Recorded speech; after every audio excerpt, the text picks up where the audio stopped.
Welcome to BAFDraft episode 57 with your host, Rob Flowers for today. And your co-host for today, and sometimes always, Gary Wilkinson.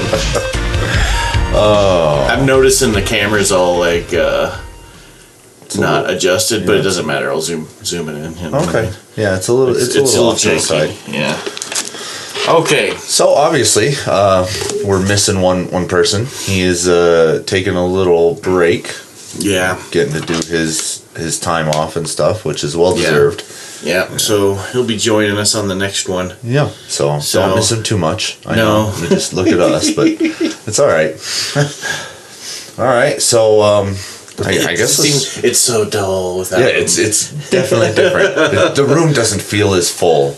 So whenever you watch this, Matt, we miss you. Alright, so we're gonna go right into, because we have a couple of we have two events. Basically we got more events than we normally do because we did two drafts because of the switch. So we'll go right into our minor topic, which is. You mean minor topic? Minor topic. That's you said modern topic. Oh, minor. I just came out wrong. Okay. So we're talking about the Commander 2017. So I'm a patron to Alpha Investments. Yeah. So like I can get good deals and stuff. I can get that. I can get boxes, boosters, whatever sets come out or whatever. That's where I got the anthologies. Yeah, whatever he's doing. Yeah, and they're typically always cheaper than anywhere you can get them. Okay. And it offsets the $20. You know what I mean? If you're buying stuff, if you're not, but I support them anyways. Yeah. So that's just an extra thing, I gotcha. So I got them for $94 or $95, $94.99, which is really cheap. Yeah, I mean, we were talking to some of the other guys in the community. They were saying the other big sites are selling for $125 already. Yeah. So I mean, it's a huge savings already. So unfortunately, unfortunately, because it was really last minute. Like it was this big surprise. Like before we heard the prices and before we heard how much we're gonna get. So I'm a $20 patron. So I was only able to get 2 boxes or 2 sets. You know what I mean? 2 full sets, which come in this big box. They really oversized box these things. Yeah, I'm sure. So I was kind of disappointed, but he had 700 of them. So I happened to get on. I almost forgot after the tournament last night. Oh my god! I got on and I was 30 minutes on, and I was one. It was done by morning. Yeah, they were all gone. Like when I woke up, they were all gone. Yeah, so our time, we finished the tournament at 12 by the time. Yeah. Well, you probably got back about 12:15. I ate midnight. So so you're way back. Something in the morning. But by 4:30, you said our time, it was already sold out. Oh yeah. Because I looked on there when he posted it. 4:30 our time. Yeah. Jeez. I looked at my email when it came in my time. So. That's crazy. I mean, good for him. He's doing really, really well. But yeah. Well, I mean, it's not. He doesn't make like. I'm sure he doesn't make a whole bunch of money. With shipping and all. Well, here's what I found out. Remember last year, I bought the 5 set for $99. Yeah. He actually lost money on that big time. That sucks. Those, by the way, those sell for over $200 now. For all 5? I think close to $300. I was looking at it. God. I was on.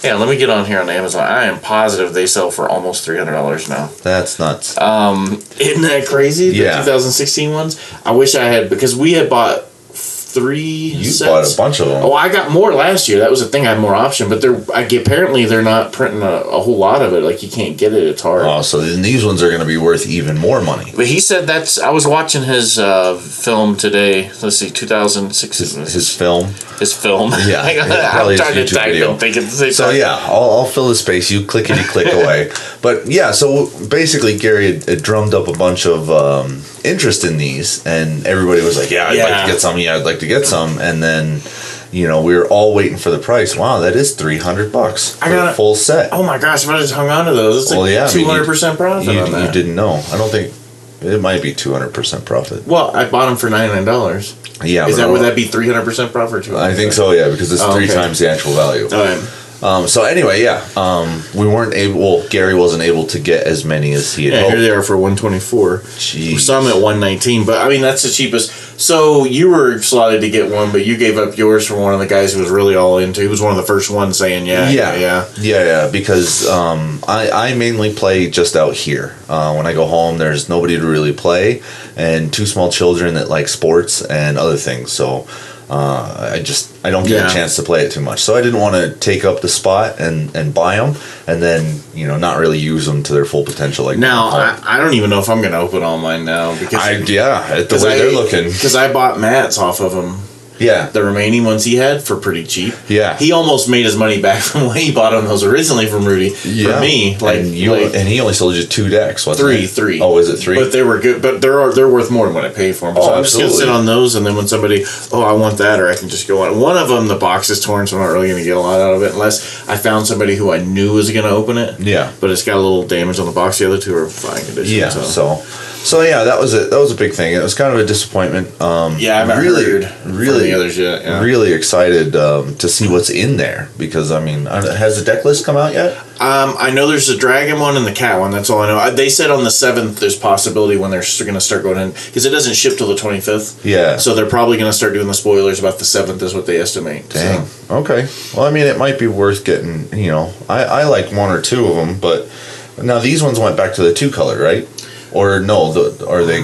They're tribal. They're just all tribal. Is all I know. So color-wise, I don't know. Well, I know there's the green white cat one. Yeah. Yeah. So that's probably the one I'm most interested in. That's kind of what I'm interested in too. I'm just curious. I'll wait till the deck list comes out and I'll go from there. Yeah, I honestly think that one's going to be probably one of the easiest to play, just because it's probably put as many cats out on the board as possible. Yeah. Whereas the dragon one is probably going to be really, really complex, but probably stronger as a whole. Yeah, they're all the biggest amount of printing they did on a Magic set was, remember those monocolored ones?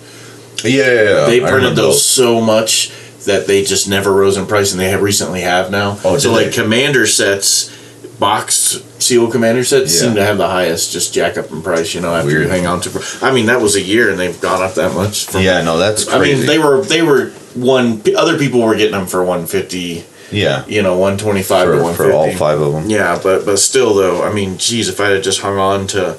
Oh yeah. All right, so that's that, and like I said, unfortunately, we weren't able to get more, so we are not going to be completely flooded because I don't think a lot of the guys are going to want to dump that much money on commander decks unless they're really hardcore. And most people build their own anyways. They don't go out and buy these I've done that actually. You've done that every year. No, 2014 I did. 2014 or no 15. I only bought 2 of them. Oh, okay. But yeah, I think they have a lot of good cards in there. Yeah, no, they do. You totally get your money's worth if you buy them when they first come out. Yeah, at whatever and if you go to Walmart or Target or one of those places, they're still selling them because I guarantee the 2016s of occasionally.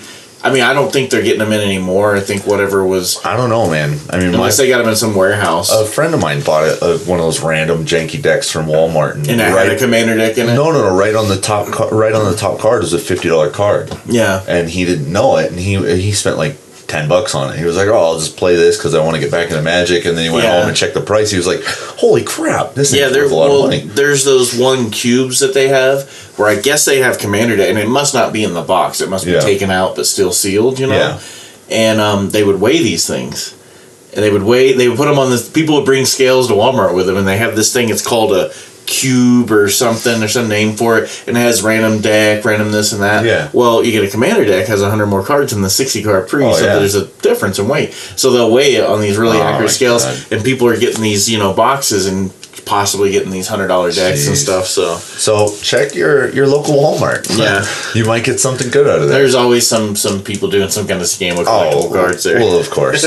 All right, so on pack one, pick one. Now we're gonna have we've done a sealed and 2 drafts now. Yeah, which we'll go into in a bit on the 2 drafts. Yeah. So now we'll have a little bit better. And I actually did get a cool little idea from one of the guys that watches the podcast. He said what we should do is put our pick of the day. Yeah, I talked to him last night. He talked to you, yeah. Put our pack one, pick one, above over the head. Yeah, and he said to do it like it was a piece of paper and just leave it up there so that he could look at it later. All the pack one, pick ones, like wall decoration. Well, no, like just have like a big sheet so you can actually see what it is. Yeah. I don't know. We'll look into the logistics of something like that because I don't think Gary wants to print out a full-sized copy of every card in this set. No, I just put it. I'll just hover it over. Yeah, that's what I figured too. You just do a little graphic up here and it'd be all pretty. Just like we're gonna do with this Frontline Devastator. Yeah. Frontline Devastator is 3 and a red, and it's a zombie Minotaur Warrior 3/3 with Afflict 2. You can pay 1 and a red, and Frontline Devastator gets +1/+0 until end of turn. And what's his power toughness? 3/3. Is it 3/3 for 4? Yeah. That's actually not terrible. What the Afflict 2? No, I haven't got to play one with an Afflict yet, but they can be a pain. I mean, you're taking a punch when you're trading it in. Regardless, yeah. And that is big value. Like, I think one of the games we play... Didn't you play this color the other night? I was, last night. Yeah, because you had this card. That one, no. Or no, it was the other guy I played in the first round. Yeah. And it sucks. I mean, you just got to take the... If you want him out of the way, you just got to take the bullet, man. And just... Yeah, I mean, you're going to just take a 2. But, I mean, he's got a 3 toughness, so, I mean, that's pretty good. I mean, if you got regular removal, that's one of those targets. I mean, right now, this is pack 1, pick 1. Yeah, and he's got a pump on him, too. So, I mean, he's actually not terrible. It's very unlikely I'm probably going to see that be my pack 1, pick 1, though. Yeah. No, I mean, there's some good stuff in this set. So, play down, Gary. So, next one, Unquenchable Thirst. 1 and a blue. I love this card. Right there. Yeah, enchant creature. It's enchantment. Enchant creature when Unquenchable Thirst enters the battlefield. If you control a desert or there's a desert in your graveyard, tap enchanted creature. Enchanted creature doesn't untap during its controller's untap step. This is nasty. I hate that card. And it's so easy to... This is one of them lockdown ones, man. This is cheap, man. It's like a way... Oh, I hate it. Yeah, that's right now. That's probably... I'm real big on the removal in these sets now. Yeah. That's almost my full priority is full removal. Yeah, absolutely. And that one is pretty strong, so. Yeah, it's an understatement. Yeah, so that's a pick 1, and it'll be probably hard to beat that. So yeah. We'll see. Mummy Paramount. 1 and a white. Creature zombie. It's a 2/2. Whenever another zombie enters the battlefield under your control, Mummy Paramount gets +1/+1 at end of turn. That's not bad. I mean, you got to be going down that road, but it's definitely not beating Unquenchable Thirst. Yeah, exactly, and it's a vanilla card unless you're doing tribal. I mean, it's a 2 for 2. Yeah. But I mean, look at how many. I mean, we're three cards in, and there's already 2 zombies. Yeah. So you can kind of go any color you want except for green and get zombies. Well, last night we had a lot of zombie stuff going around. Yeah, there was a lot. That's you went to the wrong side. Oh, there we go. Oh my God! Oasis Ritualist. 3 Matt's not here. And a green Naga Druid. It's a 2/4. Tap it to add 1 mana of any mana to your mana pool, or you can tap it, exert it, and add 2 mana of any mana to your mana pool. It's actually really nice. I mean, it's a huge ramp. I mean, what does it cost? 4? Yeah. So I mean, he's got a good ramp. I mean, that's if you're trying to ramp into something big or play double stuff. I mean, green is always... Yeah, I never used it. Now. I didn't even draft it. It wasn't even a consideration. Just, I don't know. I'm not a big fan of it. Yeah. I guess I have to see how it does with other people and see if it really is worth it. I gotcha. So, next one is Kenra Eternal. It's 1 and a black. It's a zombie jackal warrior. It's a 2/2 with Afflict 1. So, I mean, it's good no matter what. 1 and a black. Yeah. It's a filler if you need a filler. Yeah, I mean the Afflict one is just we had this conversation about this, and then there's the red Kenra that's just a flat 2/2. Like this is actually a little bit better, and it fits into another tribal. So that one is better, but it's still nothing's touching that Unquenchable Thirst. A Thorned Moloch, 2 and a red. Moloch. Okay, yeah. Lizard, 2/2. With prowess. It has first strike as long as it's attacking. I'm not a big fan of this one. One, I'm not even nervous when this comes out, yeah. Wow. Because it has to be attacking. So, okay, I'll take 2 or... Well, I mean, that's basically just a free attacker, and then if you have any kind of combat trick, it just jumps him up. So, I mean, he's not bad for a 3-drop. It's not the worst. I mean, there's way worse. There's already other worse stuff. Yeah, absolutely. But still, nothing's touching Unquenchable. We'll see. I don't know, this one I'm not a big fan of. Without weakness, 1 and a black, instant, target creature you control gains indestructible until end of turn, and it has cycling too. Yeah. I've seen people use it, but when they're using it, they're just slowing down the fact that eventually their creature's going to die. Yeah. To me, that's like a fog for a creature, and I'm just not a big fan of them. Yeah, the only thing that it should be used for is the cycling. The cycling, or if if your dude, I don't know, has death touch, your little 1/1 has death touch and you're killing some 7/7 No, you should never waste that on. I don't know. I just don't care for it. So yeah, I see some people using it like religiously. So I don't know. It's definitely not a useful card at all. Okay, next one, sorcery, strategic planning. 1 and a blue. Look at the top 3 cards of your library. Put 1 of them in your hand and the rest in your graveyard. Good if you're doing Eternalize or... Well, I mean, that's actually just good. Well, I like the ones where you can put it on the bottom instead of having to shove stuff in your graveyard. If you got those graveyard things, yeah, cool. I mean, even without the graveyard things, it's two mana to draw a card off of Scry 3. True. Well, you're not scrying; you're throwing them in your graveyard. That's the only thing. But still, I mean, I don't know. It's like the worst of those kind of drawings. I don't think so. I used them pretty well. If I was going full blue control, yeah. Yeah, and that's what that is. It's just a really good card draw. We're still going with Unquenchable Thirst. All right. Yeah. Common Desert of the Mindful. Desert of the Mindful enters the battlefield tapped, adds 1 blue to your mana pool, cycling for 1 and a blue. Yeah. I'm only grabbing that if I'm desperate, because there's way better deserts in there. Yeah. And if I'm desperate for getting a desert in my color. Yeah, that's absolutely. about it. So I didn't even do any deserts last time. I didn't either. I was disappointed. I was hoping there'd be more cards that required or that wanted deserts. I had the cards that required it. I just didn't. It was 1 or 2, and I'm like, unless I got a lot of them, and it's a really impactful thing. You gotta have about 4 cards that need deserts. All right, so Gift of Strength, 1 and a green, instant. Target creature gets +3/+3 and gains reach until end of turn. It's not bad. It's a really good combat trick, especially with the reach for 2 mana. But again, nothing's touching that stupid Unquenchable Thirst. Okay, first uncommon, Hope Tender. This is 1 in a green. It's a 2/2. If you pay 1 and tap, you can untap target land. And if you pay 1 and tap, you can exert it and untap 2 target lands. I saw this one used. It's kind of. It's really not the same as the other one, because the other one you just tap it and get free mana. I guess if you got specialty, if you're mana fixing and you're like 3 colors, this might be okay. Yeah. But otherwise, I don't know. That exert kind of fixes itself a little bit, but it's a mana fixture. Or if you got, I don't know what other lands there are that do something. Well, really weird. They have the different lands that, like if you have the produce extra lands, you could do that, and then you get free mana out of it. I saw somebody using it. You have the deserts that you can tap those and sacrifice another desert and do something. The guy that got 3rd place used 2 of those, and I saw him do it late in the combat, doing weirdness with it. I guess for colors. Yeah, but it just seems like I don't know. It's a lot of work to get that. I'm not a fan of it. Yeah. I mean, it's still not beating Unquenchable Thirst, so we'll see. Because we're getting into. There's some uncommons in here that are pretty awesome. Yeah, there are some good ones. Vile Manifestation. This is 1 in a black. It's a horror creature. It's a 0/4. Vile Manifestation gets +1/+0 for each card with cycling in your graveyard, and it has cycling too. See, that's pretty good. That can be strong. I mean, early game it's just a wall, but if you build around that stuff, I mean, you're gonna have a couple of them anyway. And if you need to fill out for black, he's got a pretty strong toughness. He's above that 3 magic mark. That's a good filler card, early filler card. Yeah. And I mean, if you're running a lot of cycling stuff, I mean, he can be pretty strong. How many times did I cycle last night? At least 3 times. Not against me. I think I did a couple of times against you. Oh, I couldn't remember. Alright, so here's our last uncommon. Yep. Inferno Jet. This is the 5 in red sorcery. It deals 6 damage to target opponent. Still going with Unquenchable Thirst. Yeah, but I mean, that card's been doing a lot of work for a lot of people. Yeah. That thing is so goofy. Okay.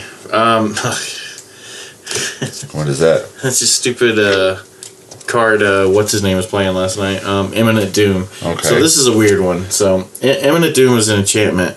It's 2 in a red. When it enters the battlefield, put a Doom counter on it. Whenever you cast, so it gets 1 counter. So whenever you cast a spell with converted mana cost equal to the number of Doom counters on Imminent Doom deals that much damage. So basically, it'll deal 1 damage when you pay a 1. Then you put another one on it. So then you can pay a 2 cost, and it'll do 2. It works. I guess it did okay. And the guy who played it, I beat him. Yeah. But you know what I'm talking about. So. No, not off the top of my head. Okay. Anyway. The guy that left early because he needed to get some sleep. Oh, okay. Yeah. It worked when he had it out sometimes, but I'm not picking that. Like, that's so hard to use. Yeah, it can be. You got to get it out early, Yeah, and you got to have a lot of 1-drops. Because if you can get that whole ramp, the 1-drop, the 2-drop, that isn't very bad. player. Yeah, I mean, it definitely can, but its usefulness is very limited. That was kind of, I mean, to be honest with you, that was kind of a weak pack. It really was. So Unquenchable Thirst it is. And then there's a Swamp, Full Art Swamp. So yeah, I mean, that was definitely an interesting pack. But yeah, Unquenchable Thirst definitely has done way more work than it should. Yeah. Especially at a common level, that thing is pretty gross. And there's another one that's a white one. It's a Grasp of the Desert. White and 2. Yeah, and it gives you 3 life if you have a desert. But basically, it all can attack, block, or activate its abilities. Yeah, so it's kind of almost. It's actually better. Yeah, because that one, if you have like the Dauntless Aven, you attack and you untap a permanent. Yeah, exactly. So I mean, you could just completely disregard that card. Whereas that one, the white one, is just no, you can't do anything, and it only costs 1 more. So yeah. So yeah, that was pack 1, pick 1. Let us know what you think, about our picks, and if we're totally wrong, which I don't think we are in that one. Okay, so I tried to find a topic, and I'm just this is a major one. Because I know it affects you too. It does. It does. So we're going to bring up Puca Trade again. I think I talked about it a long time ago. It was all very pro Puca Trade. Yes, you were. And it was good when it was out, but I knew it was going to fail because. So for those of you who don't know what Puca Trade is, PucaTrade.com. It's like a website where you trade. It's a trading website, but basically instead of trading, like I'm going to trade this card for this card, what you do is you go on there and you have points. They're called Puca points. Yep. And each Puca point was essentially the equivalent of a penny when it kind of started. Yeah. So if you have 100 Puca points, you got $1. So when you first sign up for your account, they give you, so it has its own economy, essentially. Yeah, they try to create one. Yeah, so it has its own Puca point economy. So when you first sign up, like say you get 300 Puca points or something like that. So it's equivalent of $3. Yeah, and then you put on what you have, and you put on what your wants are. And people can auto match there, and somebody, let's say you wanted a $1, 2 $1 cards, and boom, they'll claim that want, and then 200 Puca points is deducted from your account. They mail you the card, and then when you get the card, you click OK, and then it finalizes and it goes into their account. Yeah. So it would work like that. You would accumulate points, get points. So I would get rid of tons of junk rares and uncommons and commons. And that's how I built my 2 modern decks. Yeah. And the problem is they have writers that do articles for them. They do bonuses for people who sign on other people. So basically they're creating, it's like... Well, they're giving free money away. Yeah, they're flooding the market with money with no backing. The money never really had a backing to start with because you can't cash out. Yeah, you can never get any money out of it. You're not allowed to sell your Puca points, which that was an issue. Yeah, it's kind of goofy. Yeah, so people still did it on the black market of Puca Trade. Here we go. But right now, people are selling, like, I want to say, like, if you want 100 Puca points, you can pay like $20 or $30 for it or something like that. You mean 1,000 Puca points? Yeah, 1,000 Puca points. Sorry. So you're talking 20% return. Like 100, if you want $100 worth of Puca points, like anywhere from 20% to or $20 to $60. So yeah, you're losing at least 40%. So they realized this was happening, and it kind of just, I remember when it just halted and nothing was going on.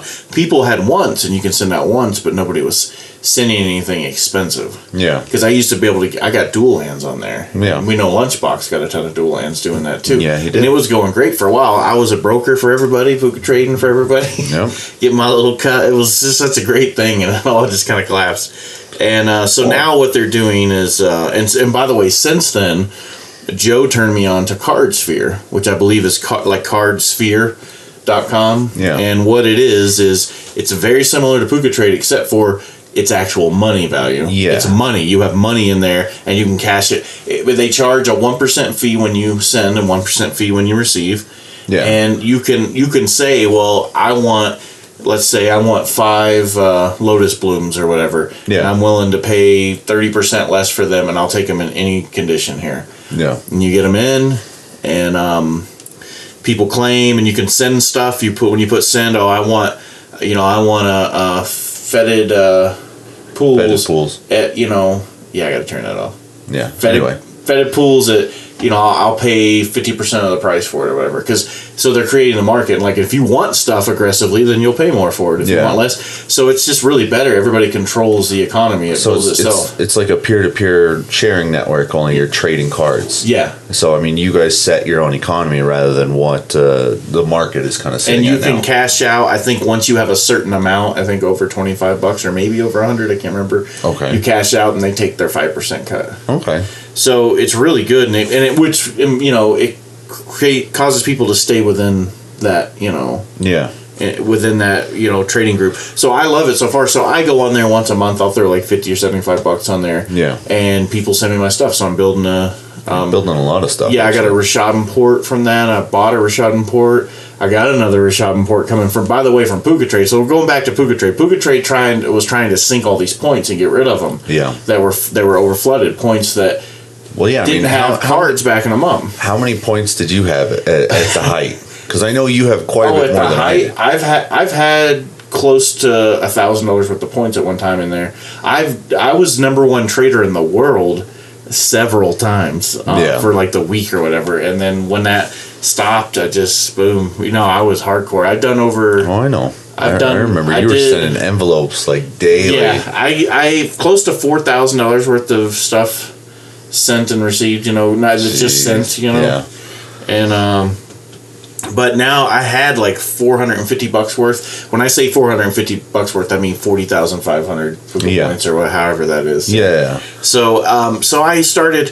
So in the past, because I have a silver account, I can send people points. I was like, hey, I'll give you a 30% bonus or 40% bonus once the trade was done. Then I sent it. Well, I had been out of the loop, so they started doing this promote program.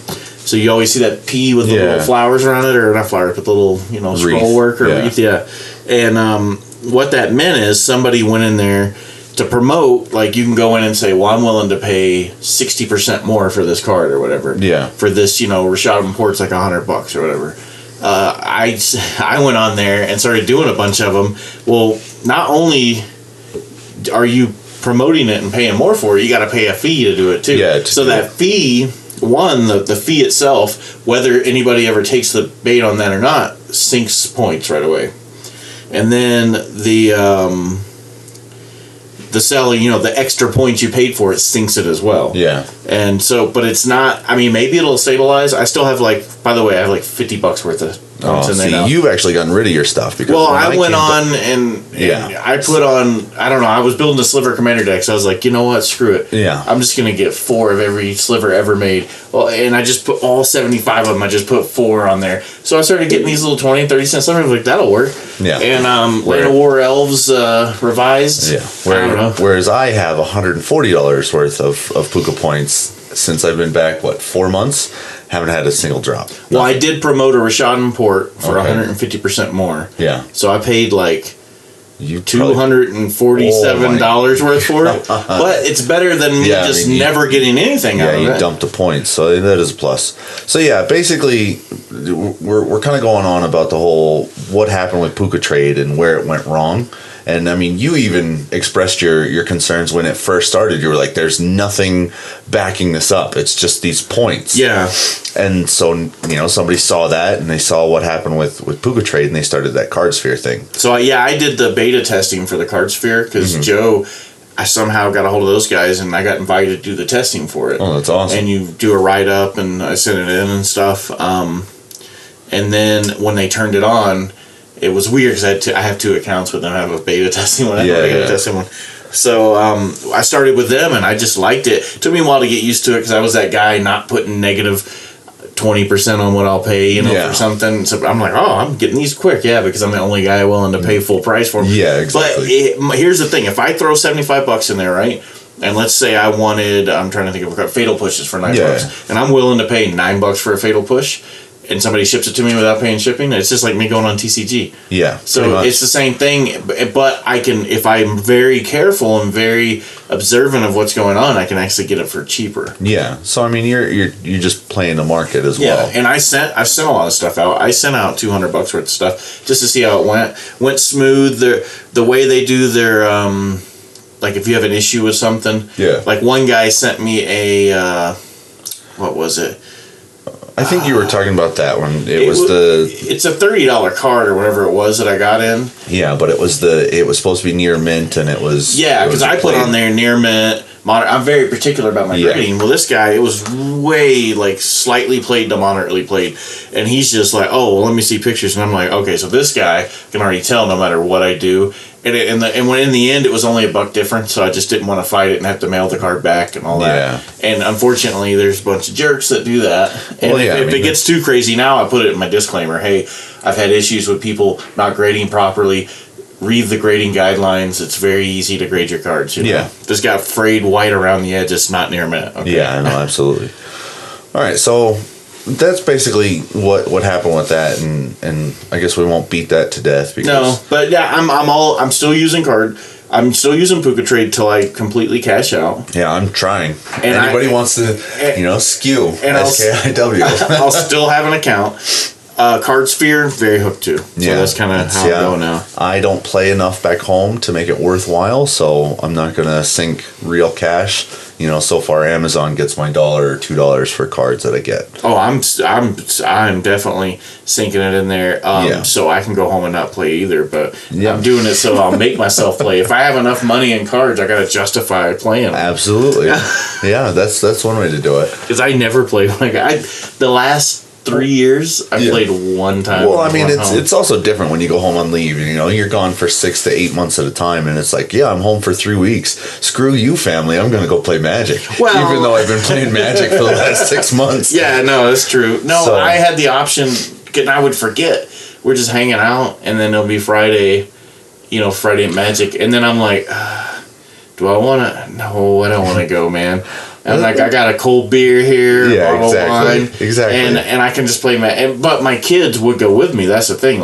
That was the thing they were going to do is they would have had no problem going with me. So me and my son did a modern tournament last time. So I told her I have to do a draft. I have to see how drafts are in the States and how good I am. Because when I played back in the day, I did okay in drafts. I could roll up to any store and still get in the top 3. So okay.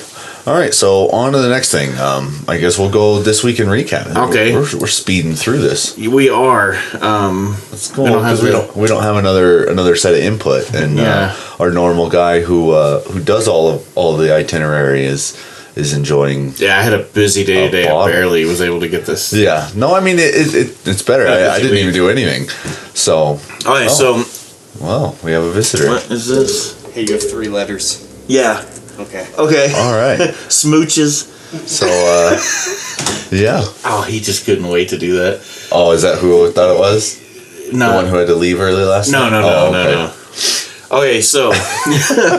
So, I mean, this week, we'll go. Saturday was our last time doing the USO. Last Saturday. Because today is Saturday. So, last Saturday. Me and you went there the day after. Okay, we'll go into Saturday. So we did when we got there, they told us basically, you can have the mats and you can have the cards. You can have everything. Now, the previous USO manager had actually bought those mats. Yeah. Matt had arranged it through, his local shop. And it got the giant tournament style mats that they have at the big events. And I mean, they spent $100 a piece? Yeah. So I mean, they spent $200, and we had talked to one of the employees there at the USO, and they were like, "Oh yeah, I don't think the manager had an intention to never let you guys come back. She just wants to get everything set up." And then we get there, and she's like, "Yeah, you can just take everything." And it's it just solidified the fact that she don't give a damn. She does not want us there, and we honestly have no idea why. So, and you know what? And that's okay because I enjoyed Friday. No, I mean, those guys were so accommodating. Yeah, where we're at, and we'll go into that next. All right, so we did our first draft, which was our almond cat. An almond cat. I love how you guys say almond cat. Yeah. So what did we have? We had 21 people, wasn't it? For that one. No. That was the seal. Oh, that was a seal. We still had 14 people. Yeah, which I thought was pretty impressive. Back to her, she's coming in, seeing us do 18 people, seeing us do 21 people, seeing us do 14 people. Yeah, and most of them all military, and you still had a thing. I don't get it. Yeah. So I mean, that is what it is. And if you want, like we've said before, go to the USO website, complain, be like, what is going on? Because what's the word? I can't even think of the word. Last night we had 8 people. 8 people because we had to change the day and stuff like that. So, I mean, we went from a very well-established event schedule where we're getting, at least 12 to... It was like almost minimum 12 was kind of the standard. Yeah. And then, we'd get anywhere from 12 to... I think we've had as much as 30 people before. Yeah. And we go from that to 8. I mean, it's the first night. We had 8s before. After that one time we had 30. We did have some 8s before. Well, yeah. But, and that happens. But, no, we were getting on that flow of that ups. We were getting to a plateau that we were going to hang on for a while. And then it's... But we'll go into that when we get on Friday because I think it's going to do well, actually. I hope so, too. All right, so... So, yeah, what did you run? I ran... we were just talking about this. Yeah, we couldn't remember. You ran a 3-color. Well, I remember I ran green-white, and I tried to just do the green-white standard aggro type of thing and failed miserably. I felt really good about my deck. I got the prideful cat thing that makes and I mean just nothing ever worked. Oh, I remember now. I got monkey stomped because I did green and I think I did green and black with a splash of something. It was a splash of something. I can't remember. I remember having that guy that comes in. Resilient something comes in. Resilient Kenra? Yeah, comes in, does +2 because it's a 2. Oh, it's a +X. Yeah. And then eternalize it. Yeah, so I had that, and I remember I had some other, I don't know, I think it was green-black, yeah. Yeah. So we are totally, professionals at this. I mean, as you can tell. Well, that was a while back. I should probably start writing these down or do it, because, Joe used to... When he would draft, a lot of times he'll go on and put his deck up. Yeah, which is probably start doing thing. So yeah, we actually didn't we run 3 tables for that one?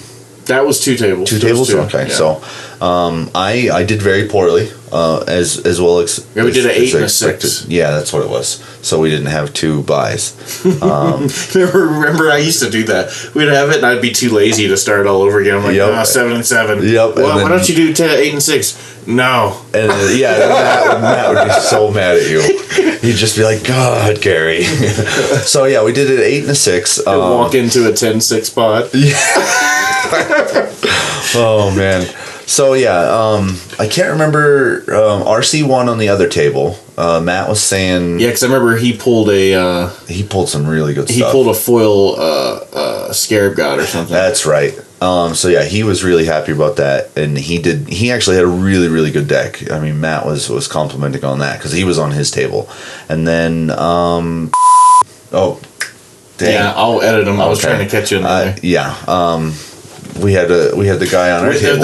That same guy has been winning every time. He even won freaking Tuesday when we did our Thursday when we did our Vintage Cube. Yeah, he won there. Wow, that was that was a showdown. You were Matt would just head would explode had he's heard the atrocities that went on there. Oh yeah. So I mean, Saturday wasn't too bad, and then so those guys ended up winning and doing really well, and then we basically went back the next day and picked up all them cards, everything. I have 32,000 commons and uncommons. Well, I mean, there's still some rares in there, but yeah, I mean, but there's a lot of uncommons in there, and then I sorted. There's a lot of everything from what's that 3-color set that Fate Reforged? Not Fate Reforged. What's the one before that? Cons here. Everything from Cons forward, kind of more like from the one after Oath of the Gatewatch. Yeah, more of that stuff. Yeah, and Battle for Zendikar. Yeah, yeah, and a lot of new stuff now in there. Too. Yeah, I put a lot of new stuff in there. There's getting to be a lot of cards. A lot of cards. So I'm trying to, and eventually I'm going to sort them all by color.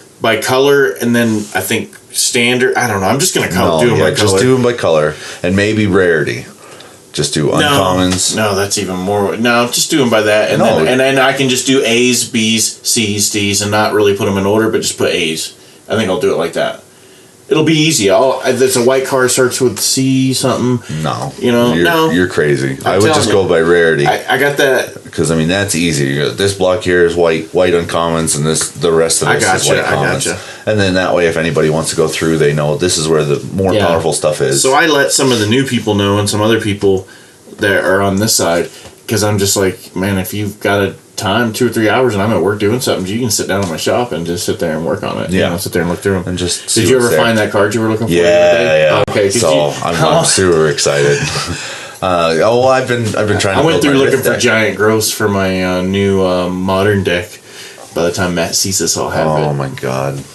I'm only gonna play it every once in a while. Yeah, until somebody burns it. That's what's gonna happen. It's an infect. Yeah, they're just gonna burn it. $30 infect. Yeah. You'll just have to eat that because nobody was gonna ever play it. So we went Sunday and grabbed everything, and I mean, it really just solidified. I mean, she basically was super dismissive when we got there. She's like, "Yep, there's all the cards, and then there's the mats, and thanks for coming," and then just turned right back around and looked and just went back to whatever she was doing. And I'm fine, whatever. Yeah, I mean, there's no point in getting upset about it. Yeah. It's kind of a crappy way to do business, especially, But there's nothing we can do because we're not really the customer. So. Yeah, that's nonsense. And there was a couple of guys that mentioned things to her, I think, into the USO, and there might have been some guys that. But if it's really up to them whether they're that vocal about it, and if they're not, then we'll find another place, and then because it's really on them as much as it is on us. So. Yeah, absolutely. I mean, we're just trying to facilitate for the guys. Yeah. You guys especially, you've been doing this a lot longer than I have, and I just try to help while I'm here. So Sunday. Did you go Sunday? I believe I did. Yeah. No, because I took your truck. Yeah, because I had. You had something going on. You just didn't feel like going, or I didn't feel like going. And I chatted with family, and that was last Sunday. I'm trying to think. Yeah. Yeah, who knows? Oh, no, I was still working on the podcast. I was editing a podcast because it was so much work. I was working on that. Yeah. I went. I played 2 or 3 Commander games. I don't know, but 3 or 4, I guess. I think I lost every one of them. But, I mean, it was actually a good time. It wasn't the drudgery that it normally is. There's definitely some decks that are putting out some power. And that's the nature of the game. I mean, one guy's been playing his deck for like 7 years, and he's had the same deck and just tweaked and tweaked and tweaked and tweaked, and it's really, really good. It's annoying to play against, but it's really, really good. So it was generally just a good time. Everybody kind of hung out. I think they came in and still played the DC Deck Builder on the other table. I wanted to play that, which is a fun game. It's just generally a really good time. I'm still working on Rith and trying to make it better. Yeah. So I got another 10 cards or so coming in for that. I got to figure out what I'm going to swap. And then on to Tuesday. We did a Tuesday. Y'all's event was canceled because Matt's not around. Well, 2 of the people aren't around, so the D&D kind of got pushed off to the side because nobody was really being vocal, and we're missing 2 of the main components. We had a guy. Yeah, we had a guy come in. Yeah, he's like, "Hey, why aren't we playing?" I'm like, "Dude, we were on Facebook." Oh yeah, I don't do Facebook. There's a couple of guys that showed up and they were like, "What? This isn't D&D," and I was like, "Yeah, that's the thing." So, that was unfortunate, but we ended up doing a chaos draft. It was like Shadows, Eldritch, and Amonkhet. Yeah, those are the 3 main ones. Man. And you did. What did you do?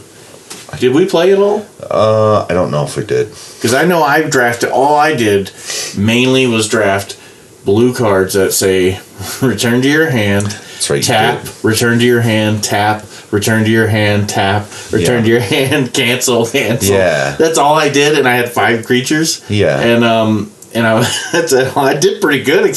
I won all my matches except for that last one. Yeah. I thought I was going to sweep it, and I think I made some misplays. I probably could have won that. I got mana screwed. Yeah. It was fun. I honestly can't remember when I played. You obviously did better than I did.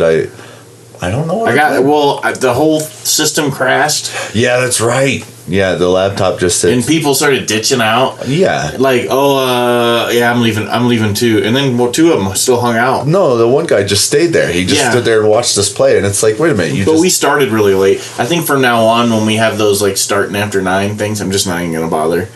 Because I don't like when people drop. It just takes away from the competitive. Even if you weren't doing... I just don't like that. I don't know. Unless I've got somewhere to go and I have to be somewhere, I try never to drop even if I'm doing bad, Yeah, exactly. So that was Tuesday. It was just kind of a... Oh, and I was saying the prize packs. Like, We did prize packs. I remember one guy was like, "Do you want this deck or this deck?" I'm like, "Oh, I'll take this deck." Oh, and yeah. I ended up getting Emrakul, and I had 4 packs. Yeah, the packs. I had 2 of them that had the double foil, that had the foil rares and the rares, and then the other in Emrakul. It was nuts. You ended up pulling like 6 rares out of 3 packs. It was ridiculous. And then, he just gave kind of a pack to everybody. So I mean, it was nice. It was fun. Yeah, it was a good little break. And then we did EDH before that. I remember. Yeah, we were playing EDH, which is why we started so late. Yeah, but we did this 2-headed. We tried to do an Emperor. I ended up dropping it because it was just taking so long. It literally was taking 30 minutes before I get to it. Yeah, and I'm just like, I said, I quit. Yeah, and I ended up playing against a deck that I think I was dead in 7 turns. Yeah. And I mean, it's frustrating and ridiculous. I don't mind getting beat. I just don't like the slow drudge. Yeah. And that's, it kind of, I don't know, that's where I get burned out. If the commander decks, I just want them to move and do, and I guess that's why I just like draft them one-on-one. Yeah, see, I like the mid-range games where you can actually see what the deck is supposed to do rather than play against the deck that's like, okay, turn 5, you're at 3 life, and now you're dead. Yeah. And it's like, that's stupid. Well, when you see those drawn out ones, you can also see potential answers and updates to your deck that could affect any scenario like that. Exactly. So when you get stuff like that, I don't know. But again, I'm usually the saltiest one there. So I didn't let that happen, and then we ended up doing the draft. All right, so Wednesday, out of us 3, it was just you that went. Yeah, because Matt is away. I heard you never even got to sit down again. No, it was bad. It was really bad. She tried to kill it. She was out for blood. Like, I almost threw up twice. Oh, like, see, literally was. I couldn't do her class. Burping. Isn't she the one that comes up and yells at you? No, she yelled. She yelled at the one guy because he was leaning on the handlebars, and that was awesome. You said people quit. Last week they did because she came back. It was her first time for Wednesday again, and she was like, okay, and we did 30 minutes, and it was rough, and we were like, what the hell is going on? And then at the 30-minute mark, she was like, all right, so it's 30 minutes. Are we done? And everybody was like, no, we're here for an hour. And then she started up again, and she started just as intense, and 2 people just left. They were just like, screw this, and got up and left. But I think that the same person stayed this last time. But yeah, I mean, it was bad. It was super fun, but I mean, I almost threw up like twice. And I think the last 30 minutes was nothing but high resistance squats. And so each song was just, squat at high resistance. And so I burned 600 calories according to the bike. On a bike, that's a lot. And I did 14 miles. Jeez. Is what it came out to. So it was a lot of fun, but oh my, it hurts. I mean, she definitely puts you through the work. And then Thursday we did. Okay, so I have been wanting to do vintage cube or just cube draft in general for a long time, for a while. And we had one guy mention it for like Monday, but nobody was interested because there's this EDH gang that wants to play. There's one guy, and you can't get over it. There's one guy that says, I'm trying to convince him to enjoy the fun of it's not going to happen. Yeah, he just does not. It's just like trying to convince you to play Commander. Once you get burned out. Yeah, but once you get burned out, you're just like, no, that's stupid. I don't want to do that anymore. I'm not going to say it's dumb. It's just not for me right now. I'm maturing in my view of a stupid. You say dumber things than it's dumb. I don't want to play it. I'm maturing in my view of a stupid format. Oh my god. Well, no, we have one guy. He says his reasoning is he can't play test any of his decks, and he doesn't get to keep the cards. So he just he doesn't want to waste his time on something that doesn't want to play. That's like not an investment or something. I mean, I get it. When you really break it down, he has an exact reason why, and he sticks to it, and it makes sense. Yeah, I mean, it's. But for some reason, I just don't get it. Yeah, so. And it I can't get past it. So we would have had 8 had he showed up. We had 7. So he didn't. He came to go trade because I had some cards for him and stuff. So we did that, and so we had new people that had never played the cube before. Yeah. And we had new people that had never played with vintage cards before. There was a guy past the Black Lotus. There was a Black Lotus pick 2. There was Mox's pick 3 and 4. So what I did is I locked right in. I saw all the reanimate stuff, and I can do reanimate really easily. And so I'm grabbing all the reanimate. I got like 5 of the reanimate cards that reanimate. I only had 1 that actually put it in the graveyard, but tons of the blue cards where you draw 2, draw 3, discard 2, discard 2, tons of that. And then I had like freaking I had what's the one with Shroud and Island Walk? Inkwell Leviathan. Yeah. I had I hate that card. Norsh Ellen or whatever. Elish Norn. Elish Norn. Is that the one that's a protection for color? Or is that the -2, -2? I think that's a -2. Okay, the one that has a protection, they can't cast a color. Oh, okay. I had that one. I had Gristlebrand. Yeah, you had some really strong I had stuff all these big cards I would never be able to hard cast. And I just ran like 9 to 10 creatures and then just tons of control and draw and all the ponders, just all that kind of stuff. Yeah. And all the reanimate stuff, there was. And so I did that. And because I was doing that, I passed 2 Moxes right to the artifact guy. Yep. Who I knew was doing artifact. I did cut him on some artifacts. Not enough. But so I really waxed both games. I played the first 2 rounds, and the third round I knew I was going to face him. Yeah, because he had the one that he had Tangle Wire or something like that. Yeah, where he had all these artifacts and then the control element. So he had Winter Orb, he had the Tangle Wire where it's the 4. So he was locking me down where I couldn't do my turn 2 and 3, come out and punch you in the face like the 10 point kind of stuff. So, and then he would build up his little thing, and it just got rough. And then he has this one blue card, I can't think it was called Opposition or something. It's like you can tap any untapped creature you control and tap target land, creature, or artifact or something else. Yeah. So he was locking my board down. And then he had a Emrakul or one of those other ones, or Olamog or something. Yeah. And he would, the one that stays in your graveyard. Oh, okay. And he had the one that shuffles in as well. Yeah. So we were stealing each other's stuff back and forth because he had blue as well.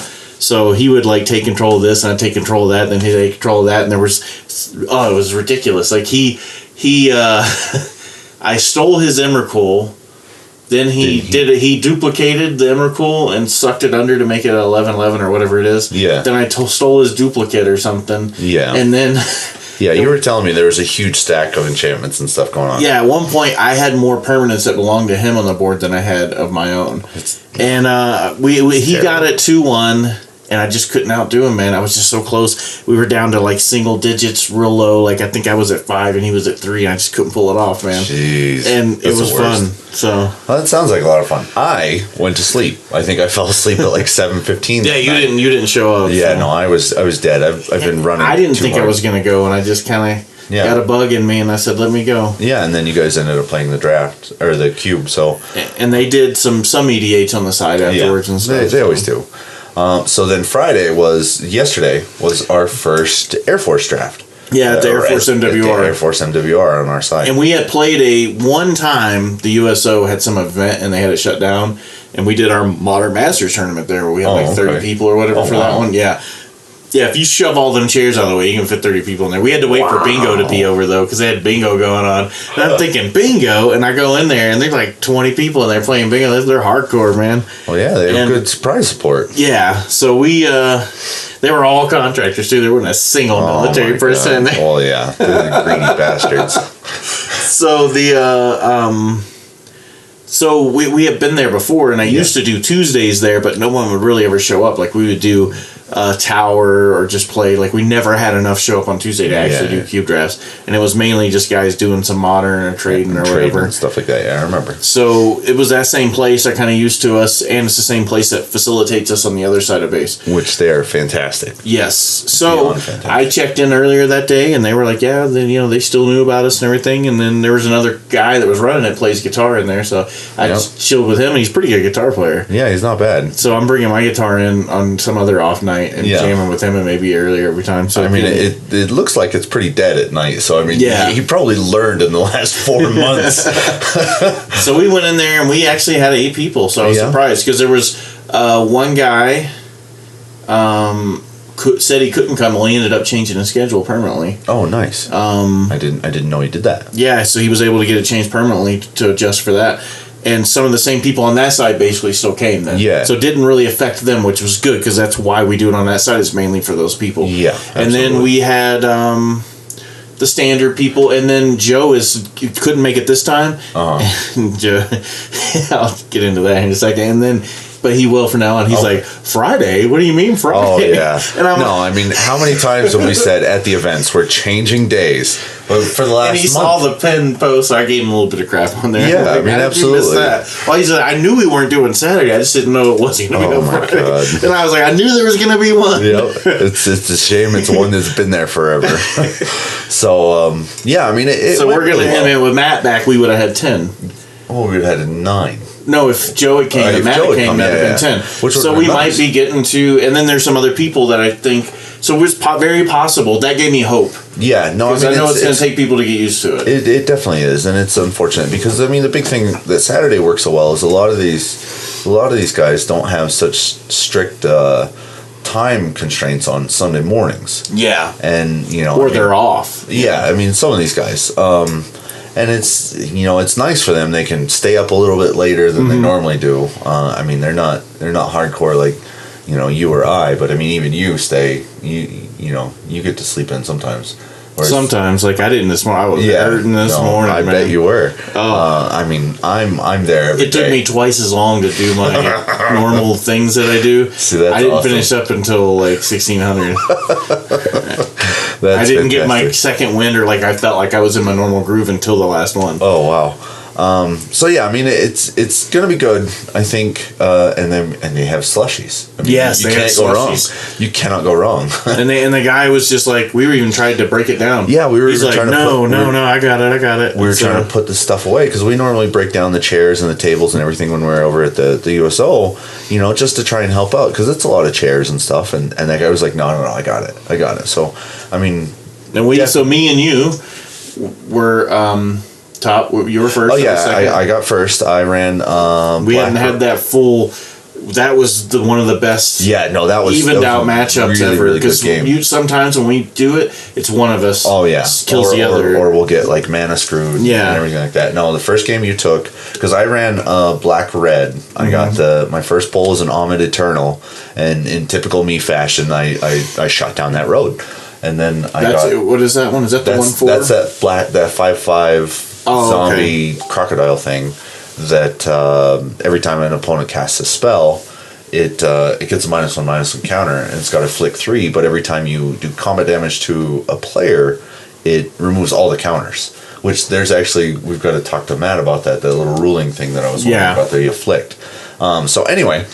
I still think I'm correct on that. Yeah, I mean, you think you're correct on a lot of things, but you're not. No, I'm pretty sure on that one I am. Anyway. That's not combat damage, so. Well, I don't know. Anyway, I mean, you're very well probably right, especially if you ask my wife. I'm wrong all the time. Well, because if I did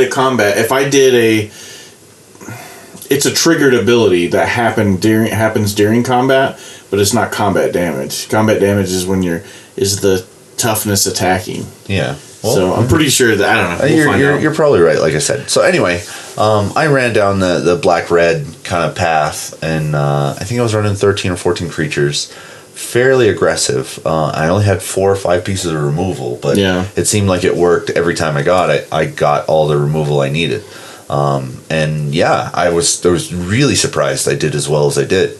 One guy actually got pretty mana screwed, and I felt bad for that. But at one point, I had 3 creatures with lifelink. Weren't you running those rats with death touch? No, that wasn't you that was doing that. That was somebody else. I knew that was. I ended up getting the God Pharaoh's Gift. So the 7-drop artifact. That one. That definitely won me the game. Like you just demolished me, man. Yeah, because I would just knew that was coming out. I'd sacrifice block and I'd do whatever I could to try and kill stuff, and then I played that, and my little 2/2. Death Touch Scorpion turned into a 4/4 Death Touch Scorpion, and it's beautiful. That card is really, really good. Very, very powerful. And I did green-white. Yep. And I just I drafted 4 of those rhinos. I only used 3 of them, or hippos. Yeah. And I used 3 of them. And then I had that big one, the 7/7. Stupid worm is so good. And I cast it like 3 or 4 times that night. So it comes in, you look at the top 3, scry 3, and then you reveal the top card and gain that much life. And gain that much life. And then at one point you gain 6 life because you revealed a hippo. Yeah, I'd done that several times actually. That thing is so goofy. And then I had the cat. Yeah, you had the exert, make 2 white. That worked. I had the one that untaps. I got to use that once. I got to do the. Already had two cats. I already had two cats, and then I swung as a 4/4, and then untapped it, and then exerted it, and I had a 6/6. God, that's so goofy. And then I had all these lifelink cats out. I know, that's crazy. So I did the first game. I did really well. I swept that pretty good. The guy was a little slow player, but I got it in 2. And then the other guy, I got him in 2. He was so fucking salty. Oh yeah, I mean, his deck was ridiculous. Oh, we played afterwards, and he pulled off his whole. He had that card right here. The rare that's in here. The Imminent Doom. Yeah, he had Imminent Doom out and the Scorpion God. Yeah, and he had the thing that made scarabs every time you put a -1/-1. Yeah, so he went nuts on it. He had some really good stuff, but he got mana screwed. So I was running 1, 2, 3, 4, 5, 6, 7 pieces of removal basically. The one that locks down the creature and you gain life if you have a thing. The 3 that do 5 damage to attacking or blocking creature. The one that does 3 damage to attacking or blocking creature. Then I had the green cartouche. Yep. And then I had the green one. Ambuscade. So that was 7. So I consider that all pretty much removal, and it worked well except for when you got that God's Pharaoh out of that. Oh, the God's Pharaoh's gift. And then I kind of got mana screwed in the third game a little bit, but then you just had better creatures coming out than I did, and I just couldn't out tempo you on that. Yeah, I was very surprised, and that God Pharaoh's gift did so much. And our games went quick too. They did. We were like one of the first ones done. Well, yeah, I mean that's usually the way it goes. Though it's either a complete swing one way or the other, or it's a battle back and forth, and we're both down really low life. So I don't think you would have won. I think it was the first game I won. Yeah, you won the first game. Because you punted a couple of times really bad. But I think I would have still got you because I had a lot of that in my hand. Yeah. But it was funny the third game because I was like gun shy a little bit. I had 3 of those removals in my hand. Oh, I know. And I'm waiting. You were waiting for the Omid Eternal, and then I ended up not using them, and then I just started. I was just like, screw it, I'm going full. And we were just trading. Eventually, I just couldn't keep up, and then I wasn't getting what I needed. I remember that one time I had to. I was a cycled 3 hippos. Yeah. I accidentally put 4 in my deck. Oh, I meant to. I must have grabbed it because it was in the sleeve, and I had 41 in that second game or first game with you or something. Like, why do I have 4 hippos? 3 of them in my hand. I can't cast these. Jeez. Yeah. It was fun. It was a lot of fun, and I mean, like we said, the facility was really good. They're really, really nice to us. They have slushies, which is always a plus. Yeah. And I mean, everything went off really normal smoothly. portalets. Yeah, they have. That's a big thing because the other place you don't have to step into the pile of urine first before you go pee. I don't step into the pile of urine. I try. I had to hop up on the thing. Yeah, that's exactly what. Then you're hoping your aim's right. Nope. Because it's completely dark and there's a big hole in the ground. You might as well just close your eyes and aim. I feel bad for any women that play, which is never piss everywhere. Yeah. You walk in, it's just puddles of piss everywhere. Yeah, there's a different type of porta-john they have over here that's more for the locals. Some of the other countries, they don't. They use a different. A lot of people facility. just in this part of the world do that. Yeah, it's supposed to be the correct way to use a bathroom. Yeah, whatever. The squat. It's basically it's meant to squat in, and so there's just a giant hole like the normal. Well, it's actually probably bigger than a normal toilet bowl. It's just there's a step on each side. Yeah, it's a pretty big opening. Yeah, and like if anything falls out of your pocket, it's gone. It's gone. You gotta be very careful. I mean, you can lose a small child down that. But that was a fun part. So it was about a foot step up when you went into the porta-john. How did we get on the porta-johns? Because they have regular ones there. They have regular ones there, my God. And they're closer. So. Matt's gonna be so disappointed in us. So we're doing another. Hour of Devastation next week, so we'll just see how it goes. I'm kind of enjoying it, so it'll be a couple of more weeks, I think, before I start getting sick of it. And I'm actually already starting to change my opinion on whether the games are faster or slower, because it seems like there's still a lot of 3-drops that are still pushing out some power, but it seems like they're kind of skirting towards the heavier stuff. I don't know, man. All mine were fast games. I mean, they're fast games, but like the cards themselves look like they want to go slower. I think it's the type of deck you build because there were certain players, there's always our traditionally players. slow player. Our traditionally slow player, he has decks that are slow. Yeah, and set up things, and sometimes a lot of it is he does this. He really he sets up the board. I don't want to say clogs the board up because he does stuff with it and stuff, and it does it, but it's just very slow. It's like a slow. It's a very methodical feature control. Yeah, it's a very methodical way to play. Yeah, which is not how I play. Yeah, but I mean, it works. Yeah, sometimes. So I don't know. I think it's like some of the games I'm just looking at. They want to go just a bit longer. I mean, if you get the power stuff, you're still like it pushes the game really, really hard. You definitely can. I mean, as our game showed, they were like you said. We finished 3 games in probably 20 minutes. I mean, it was really fast. But I mean, we were still getting up into like I was hard casting 7 drops. So I mean, it's not. I think that might be just how quick we play together. Because I mean, hard casting 7 drops, that's a kind of a big deal. Yeah. So the second game went fast too, but then that was just because I mowed over what's his name. I just had so much aggro coming out quick, and he's like, second game, he's like, oh man, this is gonna come together on this one. It never did. No, he was so upset. That poor guy. He was very salty. Yeah. This is why I don't play Magic anymore. I'm running 19 lands. He can't even give it to me. I'm like 19. Yeah. And he's like, yeah. And then the third game, he got flooded. Yep. Yeah, he said he drew every mountain in his deck. I was like, God, that's because you're running 19 lands. No, I said you need to write it down and see if statistically you really are losing for land screwed. Yeah. Or if that's just what you think because it's so impactful those few times that happens. Yeah, I mean, that's what sticks in your brain. Yeah. So, I guess that's it for the week. That's it. So, check us out on